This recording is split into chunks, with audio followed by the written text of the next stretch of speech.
So let me show you some bias. It may loosen due to the screws on both sides. Loosening will cause this bearing to fall off. So we use this black hex wrench to tighten it. You see, it won't fall off this way. Click, sucked.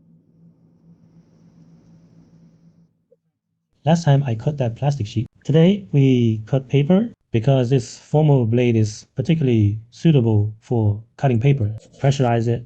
You can't wrap your hand around it. You can borrow this pole to get it. So now I'm cutting a circular arc. The paper has been cut through. Put the blade on first. The center point should be pressed. Loosen this one. Just drag it a little bit further. Drag it for a while. I'm now a random product.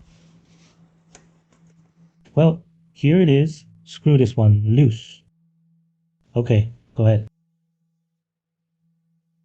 Look at my paper. It's uneven. It doesn't matter if it is unfair. You can also write some pressure. A little more pressure.